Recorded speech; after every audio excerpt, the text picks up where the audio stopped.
Nah, memang ada satu hal yang kadang-kadang kita itu diganggu oleh sisi yang lain untuk berbuat baik itu namanya tidak mudah.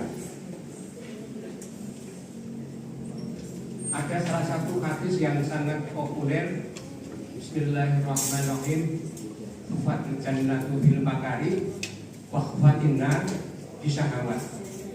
Jadi jalannya untuk menuju ke jannah itu memang sesuatu yang sulit. Banyak kita itu kadang-kadang tidak suka. Tapi kalau ingin menuju ke neraka, ya dengan syahwat, nafsu kita. Itu memberikan gambaran bahwa untuk berbuat baik itu juga banyak rintangan, sehingga bagaimana kita mencoba untuk mensiasati, insya Allah dengan berusaha semaksimal mungkin untuk membuka atau rintangan itu, kita bisa melaksanakan suatu kebaikan untuk meningkatkan pemahaman, karena ini sebagai awal. Selanjutnya nanti ibu dan bapak akan dikelompokkan menjadi beberapa kelompok untuk lebih intensif lagi. Nah, di multazam ini, pada saat multazam dan adawah ini, di saat kita pengajian selapangan, buku pegangan kita tahdurnya juga al-waqfu. Nanti kalau sudah berbicara masalah bagaimana membaca setiap huruf itu, kadang-kadang nanti akan diperdalam lagi oleh Ustaz Iwan. Dan beliau kan skor dari AFM dan memang bidangnya, sehingga insya Allah dari sisi bacaan kita nanti akan gimana panasnya di Mekah maupun di Madinah Arafah, itu belum seberapa nanti panasnya di semua bisa melaksanakan dengan baik. Dan untuk tanselnya tidak akan disetting, tidak ada arba'in sendiri. Jadi musim panas itu ya bulan-bulan dari September.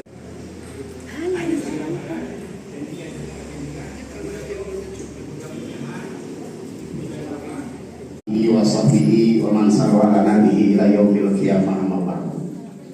Wa qala Allah ta'ala fi kitabihil karim, a'udzu billahi minasyaitonir rajim, nahnu naqussu 'alaika nabahum bil haqq innahum fityatun amanu bi rabbihim wa zidnahum huda. Wa qala aidan ya ayyuhalladzina amanu taqullaha haqqa tuqatih wa la tamutunna illa wa antum muslimun. Sadaqallahu. Sebuah proses itu kan ada 3. Yang pertama adalah adanya perubahan. Yang kedua adanya perbaikan. Yang ketiga adanya peningkatan. Adanya peningkatan. Jadi perubahan, perbaikan, peningkatan.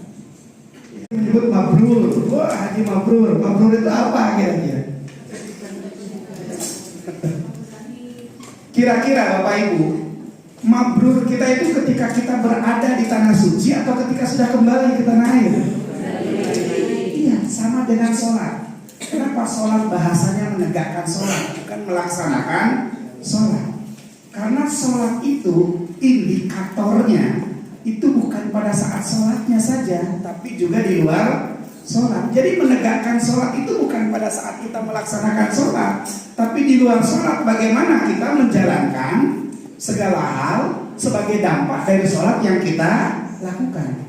Waktu yang ada di muka bumi ini pasti berubah, ya.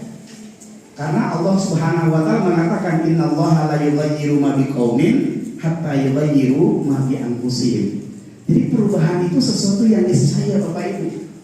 Cuman persoalannya adalah perubahan itu perubahan ke arah yang baik atau perubahan ke arah yang buruk, perubahan positif atau perubahan negatif. Nah, Allah sudah memberikan rel kepada kita agar perubahan yang kita lakukan itu perubahan ke arah yang positif, perubahan ke arah yang baik.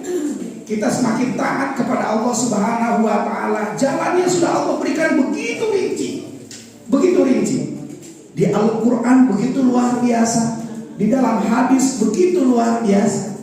Tinggal persoalannya mau atau tidak. Fasilitas itu Allah jadikan agar kita semakin mendekat kepada Allah, kan begitu. Semua yang Allah ciptakan Bapak Ibu di sekitar kita, itu kan tujuannya agar tumbuh kesadaran kita bahwa kita adalah makhluk yang lemah, ya. Tunduk kepada Allah Subhanahu wa taala. Maka kalau kita menggali Al-Qur'an, ada 4 cara Al-Qur'an Bapak Ibu agar kita semakin kuat, ya, ketundukan kita kepada Allah Subhanahu wa taala. Yang pertama, ini barangkali nanti perlu digali oleh Bapak Ibu di sesi-sesi yang lain. Al-Qur'an itu banyak berbicara tentang ayat-ayat penciptaan kita, ya, ayat-ayat penciptaan kita. Kalau kita membaca ayat itu, ya, kemudian kita renung, lalatin tin, summa ja'alnahu nutfatan fi qararin makin, summa khalaqna nutfata 'alaqatan fa khalaqnal 'alaqata mudghah fa khalaqnal 'alaqata. Itu rinci banget itu surat Al-Mu'minun. kita renungkan, ya Allah, ternyata kita ini tercipta dari sesuatu yang hina. Maka tidak pantas kalau saat ini kita menyombongkan diri, apalagi di hadapan Allah Subhanahu wa taala. Maka banyak sekali ayat-ayat tentang penciptaan Allah, ya, untuk menstimulan, merangsang agar kita memiliki kedekatan dengan Allah. Dalam banyak ayat Allah itu berbicara tentang kisah-kisah umat masa lalu, ya. Kisah-kisah umat masa lalu Allah ceritakan. Kira-kira menurut Bapak Ibu, kalau Allah ceritakan itu untuk apa kira-kira? Ya, kalau orang yang tidak berpikir barangkali akan mengatakan ini kitab suci ngapain sih? Menceritakan orang-orang yang sudah lama yang tidak ada keterkaitan dengan dirinya. Tapi kalau orang beriman kan tidak begitu. Ya. Allah memberikan pelajaran yang sangat berharga lewat kisah-kisah umat masa lalu itu, sehingga tidak kita warisi karakternya. Coba Allah menerangkan tentang Bani Israel aja lebih dari 60 ayat. Lebih dari 60 ayat dengan ragam karakter yang dimunculkan oleh Allah di setiap episode Bani Israel. Kan Bani Israel sangat panjang ya Bapak Ibu. Sejak Nabi Yakub, Nabi Yakub sampai dengan Nabi Isa alaihi salam. Yunus Allah utus, Nabi Lut Allah utus ke kaum Sodom, Nabi Nuh Allah utus ke kaum Samud, kan begitu ya? Kaum Sodom, sekarang ada nggak kaum Sodom Bapak Ibu? Ya, namanya aja yang berbeda sekarang Bapak Ibu. Lah itu komunitas pelangi itu ya kaum Sodom itu sebenarnya yang kita sebut dengan LGBT. Sekarang luar biasa, ngeri itu. Dengan dana tak terbatas, sasarannya banyak kampus sekarang. Wah, mengerikan pokoknya. Ya kalau masih punya anak-anak itu ya harus hati-hati. Ya, bahkan saya beberapa kali menyelesaikan keluarga yang biseksual. Biseksual itu dia punya keluarga Bapak Ibu, punya keluarga, punya anak, tapi dia juga berhubungan dengan lawan jenis. Dengan sesama jenis. Dengan sama jenis. Hidup hanya tidak ada ketundukan kepada Allah, begitu ya. Kira-kira bedanya kita dengan hewan apa, begitu ya? Ya, binatang itu kan hanya makan, main, tidur, makan, main, tidur, itu kan perilaku hewan. Nah kalau kita kayak begitu, ya berarti untuk apa Allah menciptakan manusia? Jadi ada misi Allah, ya, yaitu untuk menyembah kepadaku, beribadah kepadaku. Wa ma khalaqtul jinna wal insa illa liya'budun. Kemudian yang terakhir, cara Allah Ini belum masuk ininya Bu ya Pak ya. Cara Allah Subhanahu wa taala merangsang, memberikan stimulan agar kita semakin tunduk dan taat. Allah di dalam Al-Qur'an itu menginformasikan tentang janji dan ancaman. Ya kan? Maka ayat-ayat tentang janji dan ancaman itu banyak sekali. Allah kalau ancaman kan mengakhirinya dengan azabun azim, azabun alim, azabun syadid, kan begitu. Itu janji-janji ancaman Allah. Siksa yang besar, siksa yang pedih. Bedanya apa ya siksa yang besar sama pedih itu ya? Mungkin kalau siksa besar itu Bapak Ibu, siksa besar itu kita langsung dinuklir hancur gitu ya. Kita tidak merasakan sakit kan, langsung tapi langsung jasad kita itu azim besar. Kalau pedih barangkali kayak kita diiris-iris golok atau pedang, ya diiris-iris lagi kasih air jeruk. Sakit tidak? Oh, sakitnya lama enggak gitu. Nah, itu ya. Tapi gak dicampuri kuah gitu, jadi soto. Jadi sakitnya lama. Itulah alim, ya, siksa yang pedih. Kayak dulu orang Belanda nggak mau berhadapan dengan orang yang membawa bambu runcing, yang itu ya. Karena lebih baik ditembak mati ketimbang kena bambu runcing. Sangat rinci kalau kita mau menggalinya. Maka kita akhirnya akan sampai pada kesimpulan bahwa Islam itu syumul ya, mencakup. Islam itu mencakup seluruh aspek kehidupan kita. Tidak ada dalam hidup kita yang tidak dinilai oleh ajaran agama kita. Baik hal yang kecil sampai ke hal yang besar, itu semuanya akan dinilai oleh Allah Subhanahu wa taala. Maka baik buruk kita tetap akan dinilai oleh Allah. Kalau baik dinilai sebagai pahala, kalau buruk dinilai sebagai dosa, kan begitu. Maka kita tidak bisa membedakan antara ini bab ibadah, ini bab pekerjaan. Ya, tidak bisa.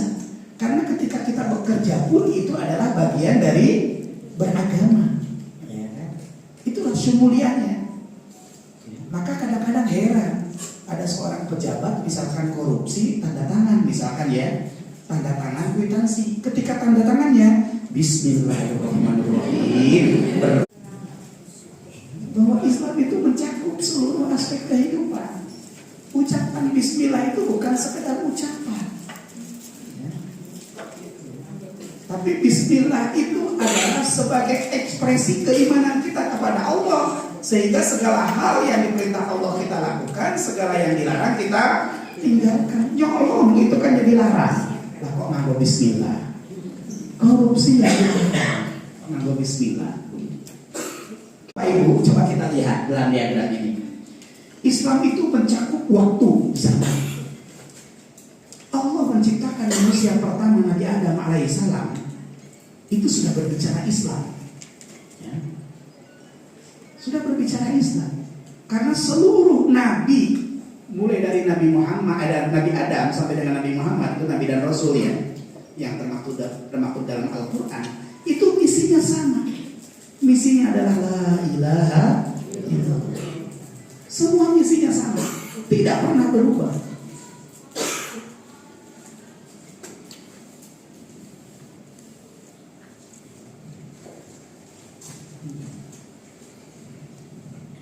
Sehingga antar seluruh nabi itu punya kesamaan risalah. Risalahnya satu, tidak berbeda. Kalau orang Yahudi betul-betul dia taat terhadap agamanya, ketika munculnya Nabi Muhammad SAW, maka dia akan langsung yakin dengan Nabi Muhammad SAW. Ya. Coba Waraqah bin Nawfal, kenal dengan Waraqah bin Nawfal, Bapak Ibu? Kalau kalian kenal di mana? Di pasar Sentul. Waraqah bin Nawfal itu pamannya Khadijah, seorang rahib, pendeta kalau masa itu disebutnya, yang punya pemahaman yang baik dengan kitab sucinya. Dan ketika Khadijah mengadu kepada pamannya atas peristiwa yang terjadi kepada suaminya, Waraqah bin Nawfal mengatakan begini, suamimu akan menjadi orang yang paling terhormat di muka bumi ini, sebagaimana yang juga disebutkan tanda-tandanya oleh kitab suci yang kupahami. Dan kalau dia secara sempurna sudah mendapatkan risalah, maka aku akan menjadi orang yang pertama menjadi pengikutnya. Nah, ketika itu Nabi sendiri belum sadar kalau beliau diangkat menjadi Nabi dan Rasul. Tapi Waraqah berdasarkan pemahaman terhadap kitab sucinya itu sudah bisa meyakini bahwa Muhammadlah yang diangkat menjadi Nabi yang terakhir. Ibu kaji sirah nabawiyahnya itu kan begitu luar biasa. Ya. Rasulullah SAW ketika diajak berdagang oleh Abu Thalib, ketemu dengan seorang pendeta namanya Buhairah. Rasulullah ketika itu hanya menjaga unta yang ditambatkan di sebuah pohon yang sekarang diyakini pohonnya ada di Yordan, ya Yordania itu. Nah, terus Buhairah itu tanya kepada Abu Thalib, itu siapa itu? Anak kecil itu kok nggak dibiarkan masuk begitu? Kata Abu Thalib, itu keponakanku, bawalah masuk kemari. Sebenarnya Buhairah itu ketika menyuruh anak ini untuk masuk ke rumahnya, karena Buhairah selalu menanti-nanti ada rombongan dari Mekah yang datang ke sini yang pada dirinya terdapat tanda-tanda kenabian. Maka setiap yang datang semuanya harus dilihat oleh Buhairah itu. Nah, maka ketika Nabi Muhammad kecil, ketika itu berusia 14 tahun, dibawa oleh Abu Thalib, terus Buhairah tahu ada tanda kenabian. Kata Buhairah kepada Abu Thalib, bawalah kembali pulang anak ini, karena kalau dia ketemu dengan orang Yahudi, anak ini akan dibunuh. Kenapa kalau ketemu Yahudi dibunuh? Karena Nabi Muhammad bukan berkebangsaan Yahudi, bukan dari Bani Israel. Nabi Muhammad dari bangsa Quraisy. Sementara orang-orang Yahudi itu menanti-nanti kehadiran Nabi, berharap bahwa nabinya adalah berasal dari bangsanya. Lantas kalau kita sudah memahami bahwa Islam ini adalah risalah Nabi Muhammad, kurang apa lagi kalau kita tidak berupaya untuk bisa mempelajarinya, menghayatinya, kita implementasikan dalam kehidupan kita. Jangan sampai ajaran Islam ini hanya melangit, tapi membumi. Artinya kita lakukan dalam kehidupan kita sehari-hari. Itu yang pertama. Kemudian yang kedua, Bapak Ibu hadirin yang dirahmati Allah, Islam itu syumuliyah, mencakup seluruh sistem, ya. Seluruh sistem, ya. Sistem yang ada dalam kehidupan kita ini, ya, itu diatur sedemikian rupa, karena Islam itu tidak menghendaki ketidakteraturan hidup. Maka Allah Subhanahu wa Ta'ala dengan sedemikian rupa menata, ya, konsep-konsep yang menjadi prinsip, ya, untuk kehidupan manusia, termasuk terkait perdagangan, ya, tanah air, semuanya itu diatur.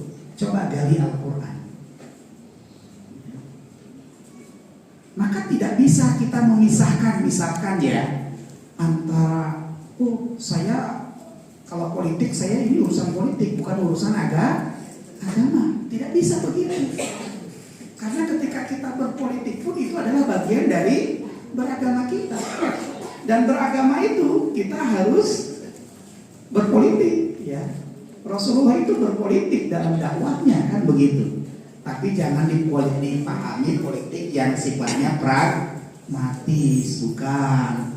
Ya, politik yang hanya bagi-bagi kekuasaan, ya, politik yang cari keuntungan, bukan itu maksudnya. Dan begitu luar biasanya ajaran Islam, ya, mengatur agar semuanya berjalan secara harmonis. Bepergian berdua, pilihlah seorang pemimpin. Karena ketika ada pemimpin itu, ya, ada keputusan yang bisa diambil ketika terjadi perbedaan, kan begitu. Bisa dibayangkan kalau nggak ada pemimpin. Yang satu inginnya ke kanan, yang satu inginnya ke kiri, begitu. Ya akhirnya muncul egoisme, ya kan gitu. Muncul egoisme. Masing-masing orang akhirnya terpatri dalam dirinya sifat egoisnya itu. Kalau sifat egois ini sudah muncul, ya sudah, rusak tatanan kehidupan.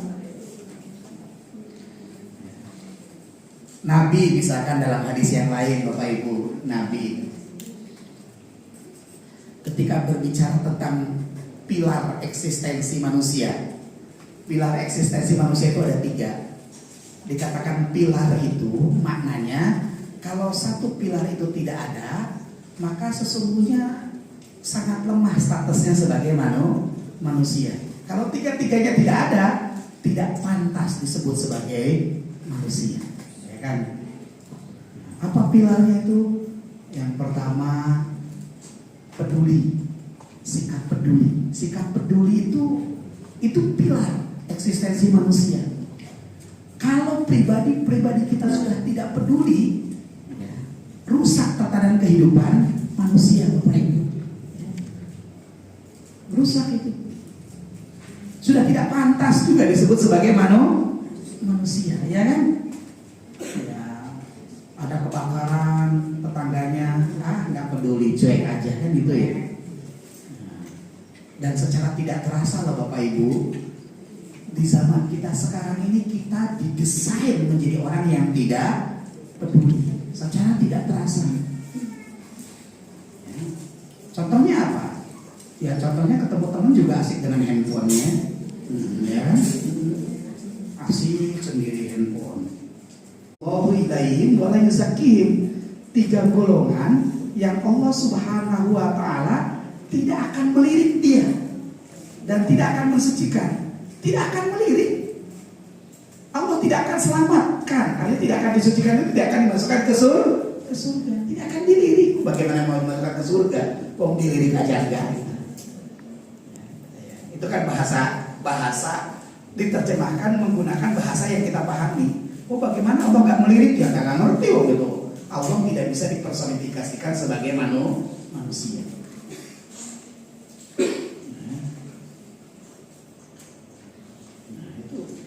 Cuek, ya kan? Cuek.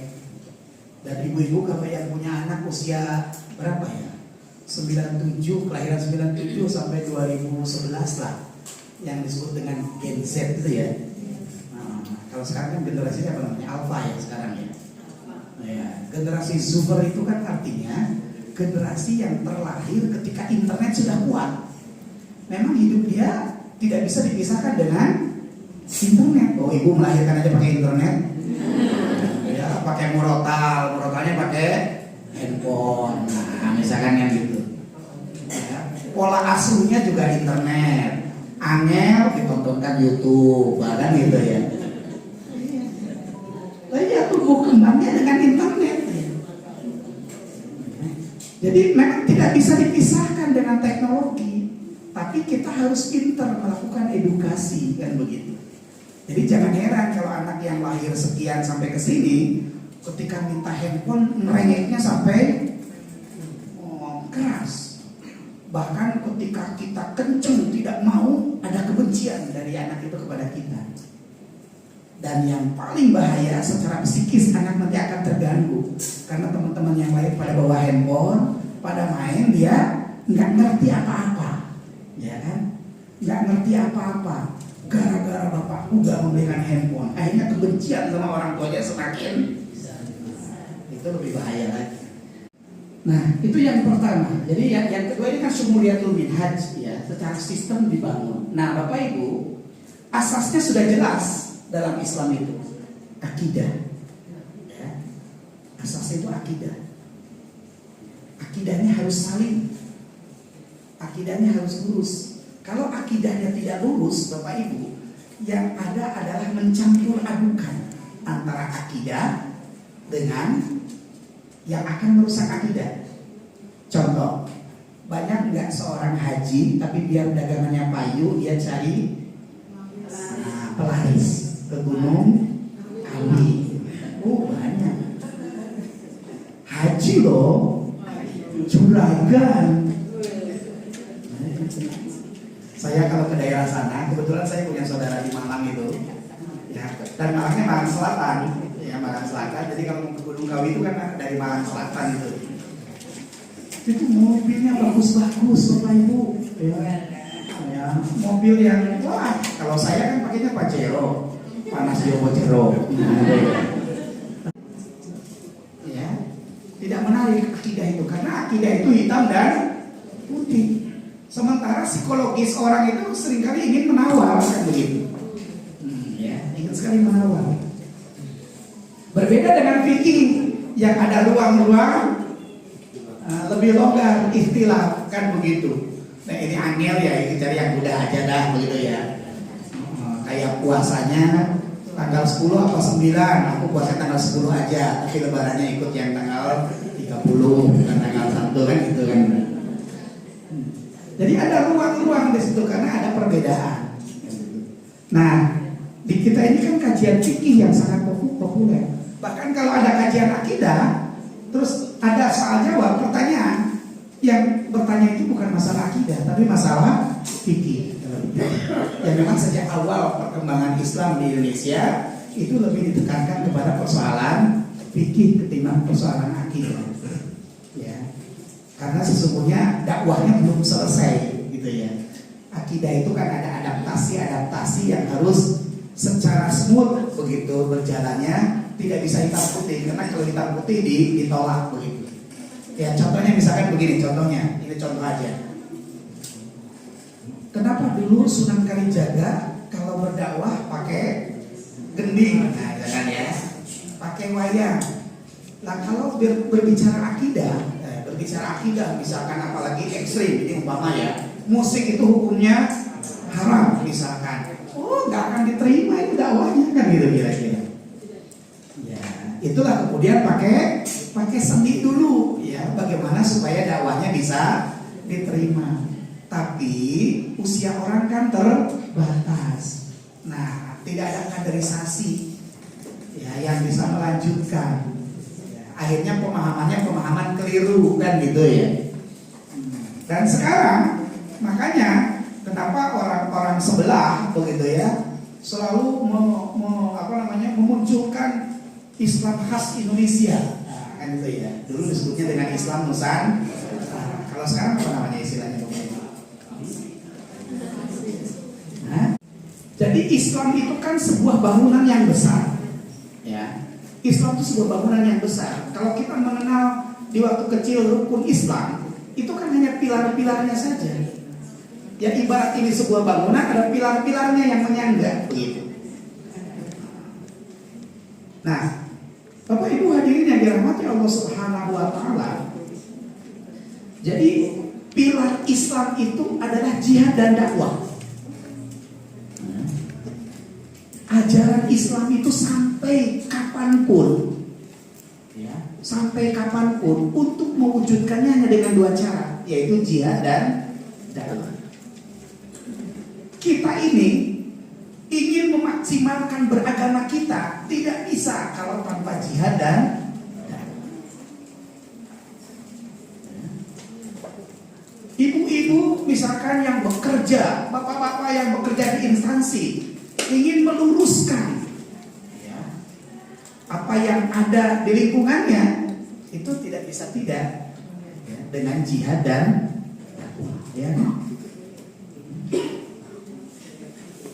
Ya walaupun kalau bukan pejabat kayaknya susah begitu ya Bapak Ibu ya.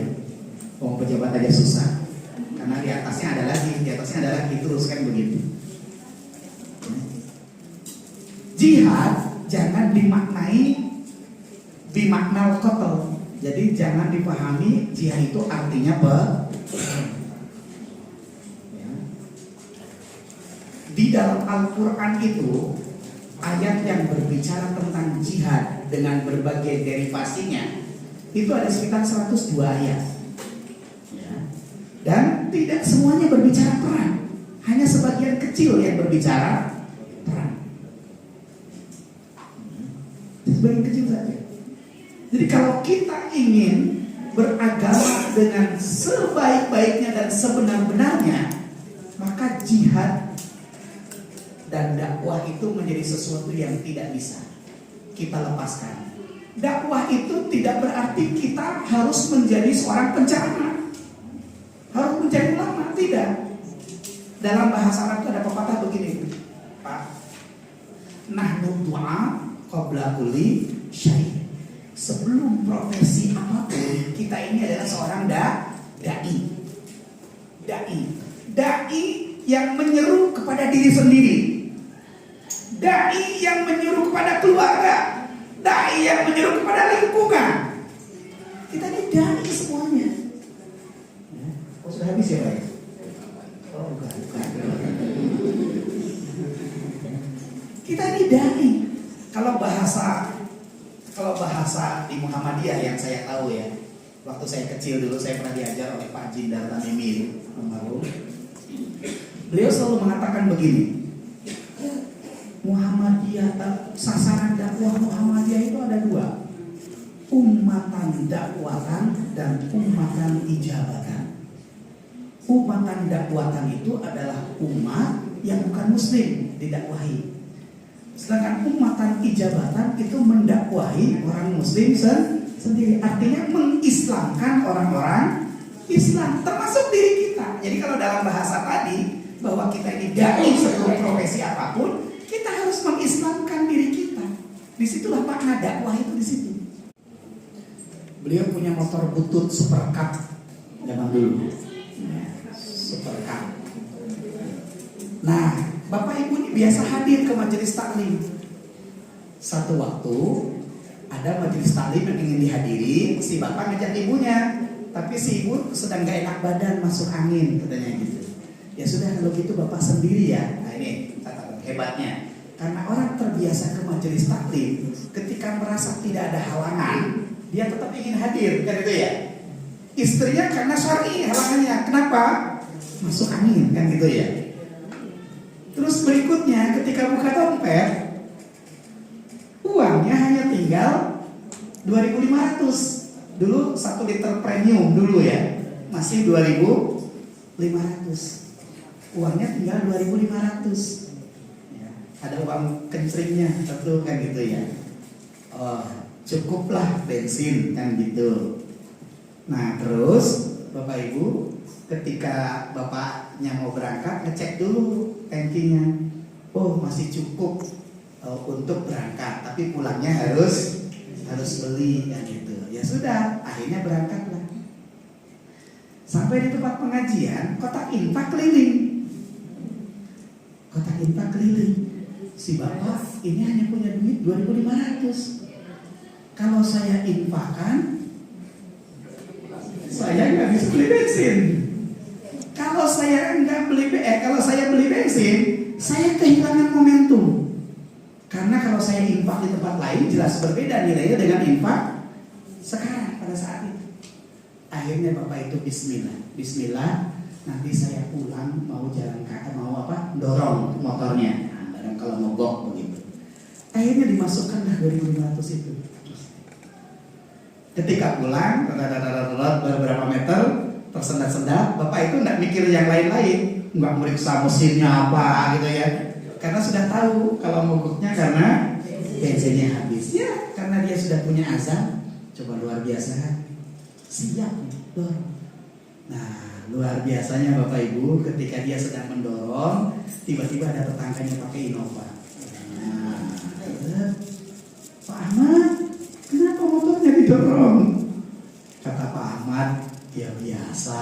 Oh biasa. Tapi si supir mobil tetangganya itu sensitif, karena bapak ini soleh, dikenal di masyarakat seorang yang soleh, tapi memang ekonominya agak kurang. Jadi kalau motornya mogok tidak bisa diterka, kalau itu kehabisan bensin. Nah, terus tetangganya bilang gini, Pak Ahmad, motornya diparkirkan aja di situ. Pak Ahmad ikut saya ke pom bensin, beli bensin. Enggak gitu kata Pak Ahmad. Si bapaknya juga sensitif, ketika mengatakan enggak berarti memang enggak punya duit kan gitu ya. Enggak apa-apa, nanti saya yang belikan. Akhirnya Pak Ahmad ya mau pakai mobil ke pom bensin, terus si supir Innova itu ke minimarketnya beli air minum yang 1,5 liter. Diberikan dulu ke Pak Ahmad, mau minum Pak Ahmad. Ya, terus minum. Beliau juga minum gitu ya. Setelah itu sisanya dibuang. Akhirnya diberikan bensin premium dulu 1,5 liter itu. Sudah dibawa kembali. Di tengah jalan ketika sudah sampai di motornya yang diparkir itu, Pak Ahmad, mohon maaf, tadi saya pulang di kantor, alhamdulillah dapat bonus.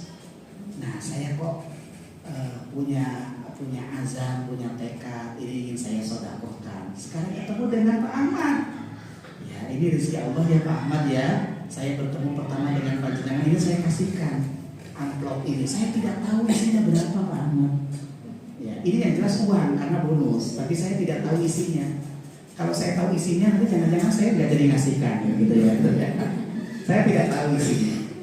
Ya, tapi saya memang dari kantor tadi sudah punya azam, ya, sudah punya tekad. Oh ya sudah, akhirnya diterima oleh Pak Ahmad. Terima kasih, masya Allah bantuannya. Pak Ahmad pulang ke rumah ketemu dengan istrinya, Mai, gitu ya. Oh foto Pak. Nah, ceritalah Pak Ahmad begini, dikasihkan amplopnya. Ini tadi dikasih oleh Pak Zaid gitu ya. Dikasih oleh Pak Zaid, katanya bonus dari kantornya. Ya mudah-mudahan berkah, kita doakan ya Maya. Ya. Dibukalah oleh istrinya, ternyata isinya uang 7,5 juta. Nah, coba ya, 7,5 juta uang dari 2.500 yang didapatkan di sedekahkan. Ya, itulah berpikir tentang kalau saya tidak sedekah, saya tidak mendapatkan momentum. Ya, tidak mendapatkan momentum. Kalau orang sih, sedekah mah banyak di tempat manapun kan bisa. Bukan itunya, tapi yang pertama darinya itu ketika di dalam hatinya dia tekadkan, saya tidak mendapatkan momen. Nanti di rumah mesti cari mengapa saya bingung. Ya, itu jamaah rahmatullah. Demikian kajian pada sore hari ini hari pertama, dan kita ketemu besok hari Sabtu dengan waktu dan frekuensi yang sama. Nah, di tempat ini juga insya Allah. Bapak Ibu jamaah rahmatullah, kemudian saya sebagai pembawa acara pada sore hari ini mohon maaf kalau ada hal yang tidak benar. Untuk selanjutnya marilah pertemuan pada sore hari ini kita tutup dengan doa kafaratul majlis. Subhanallah wa bihamdihi asyhadu an la